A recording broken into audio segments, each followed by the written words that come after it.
प्यारे बच्चों, सुप्रभात। आज हम सूर्यकांत त्रिपाठी निराला जी का उत्साह पढ़ेंगे।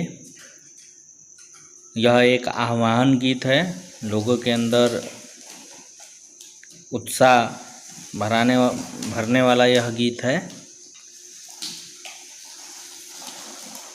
बादल गरजो, घेर घेर घोर गगन धाराधर ओ, ललित ललित काले घुंघराले, बाल कल्पना के से पाले, विद्युत छवि उर में कवि नवजीवन वाले, वज्र छिपा नूतन कविता, फिर भर दो बादल गरजो।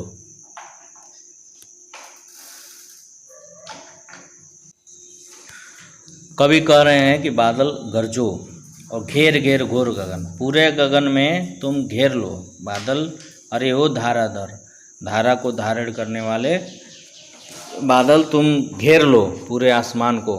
ललित ललित काले घुंघराले, ललित ललित मतलब एकदम से आकर्षक है, सबका मन मोहने वाले, काले हैं घुंघराले हैं। बाल कल्पना के से पाले, और बाल कल्पना जैसे बालकों की कल्पनाएं असीमित होती हैं, वैसे ही तुम अपने मन में कल्पना के नए नए प्रतिमान स्थापित करो। विद्युत छवि उर में कवि नवजीवन वाले, और बादलों से वो प्रेरित होकर या बादलों से प्रेरणा लेने की बात कर रहे हैं कि जिस प्रकार बादल अपने हृदय में विद्युत को धारण करते हैं जो विध्वंस करके नया जीवन का संचार करता है, वैसे ही कवि अपने मन में जो पुराने शब्द हैं या प्रतिमान हैं उनको हटा के नव जीवन वाले कविता की रचना करें। वज्र छिपा नूतन कविता, फिर भर दो बादल गरजो। जिस प्रकार वज्र की तरह कठोर, यानी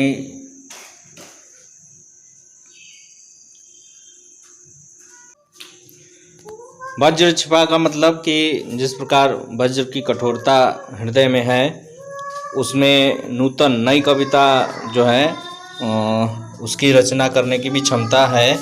बादलों में जिस प्रकार विध्वंसकारी शक्तियाँ हैं, उसमें नवजीवन का संचार करने की भी शक्ति होती है। इसलिए वे बादल का आह्वान कर रहे हैं कि बादल मन में फिर वही सब भर दो, बादल गरजो। बिकल बिकल उन्मन थे उन्मन, विश्व के निदाद के सकल जन, आए अज्ञात दिशा से अनंत के घन, तप्त धरा जल से फिर शीतल कर दो बादल गरजो। बिकल बिकल परेशान है, उन्मन थे उन्मन, विश्व के निदाद के सकल जन। अतिशय गर्मी के कारण जो सभी विश्व के जो लोग हैं वो सभी तप्त हैं, बहुत ही परेशान हैं गर्मी से।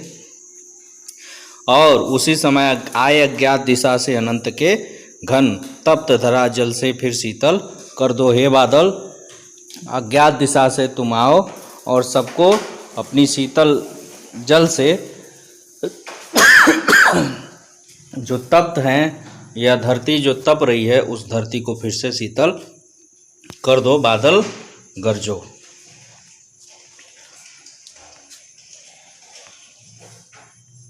इसके बाद दूसरा जो इनका की रचना है, अट नहीं रही है। यह फागुन की मादकता को बता रही है। जिस प्रकार यह फागुन चूँकि बसंत ऋतु में आता है, और बसंत ऋतु में जो पेड़ पौधे होते हैं वो नई नई कोपलों से, पुष्पों से लदी हुई होती हैं, और चारों तरफ वातावरण में एक उत्साह का संचार होता है। तो वही कह रहे हैं कि अट नहीं रही है। अटना का मतलब समाना होता है। आभा फागुन की तन सट नहीं रही है, मतलब कि जो फागुन की चारों तरफ मोहनी दृश्य है वो समा नहीं रही है। इतना अधिक जो सुंदर दृश्य है, सुंदरतम दृश्य है चारों ओर, वह मन में पूरी तरह समा नहीं पा रहा है। आभा फागुन की तन सट नहीं रही है। सांस लेते हो घर घर भर देते हो, उड़ने को नम में तुम पर कर देते हो। कहीं सांस लेते हो कि जब हवाएं वातावरण में जब हवाएं चलती हैं तो जो चारों तरफ के पुष्प हैं जब हवाएं उनसे होके घरों में जाती हैं तो पुष्पों की महक पूरे घर में भर जाती हैं। उड़ने को नभ में तुम पर कर देते हो। और जो पक्षी हैं चाहे वो तितली हैं वो सभी एक रोमांच के कारण जो सुंदरतम दृश्य है या जो मनमोहकता है या सुगंध है उसके कारण वो आसमान में उड़ने लगती हैं।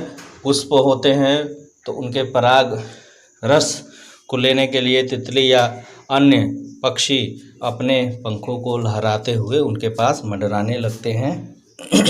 तो आसमान में पक्षियों का एक या तितलियों का रेला दिखाई देता है। आँख हटाता हूँ तो हट नहीं रही है, पत्तों से लदी डाल, कहीं हरी कहीं लाल, कहीं पड़ी है उर में मंद गंध पुष्प माल, पाट पाट शोभा श्री पट नहीं रही है।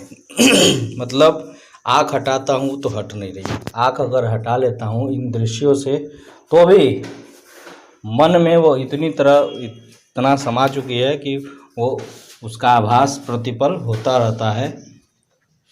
क्या पत्तों से लड़ी डाल, कहीं हरी कहीं लाल, कहीं पड़ी है उर में और कहीं हृदय में वो मंद गंध पुष्पमाल, पुष्पों की जो माला चारों तरफ बिखरी पड़ी है उसकी जो मंद मंद जो गंध सुगंध आ रही है वो मन में बैठी हुई है। पाट पाट शोभा श्री, जगह जगह, पाट पाट मतलब जगह जगह यह शोभा जो श्री है वो पट नहीं रही है, मतलब समा नहीं रही है। कितना भी देखता हूँ तो वो मन में वो समा नहीं रही है। आँख हटाता हूँ तो भी उसका आभास हो रहा है। मतलब सुंदरता इतनी अधिक है कि वो मन में भी नहीं समा पा रही है। कवि इतना अधिक इस दृश्य को बताने की कोशिश कर रहे हैं। अब व्याख्या यहाँ समाप्त हुआ। आगे हम लोग अभ्यास प्रश्न देखेंगे। तब तक के लिए धन्यवाद।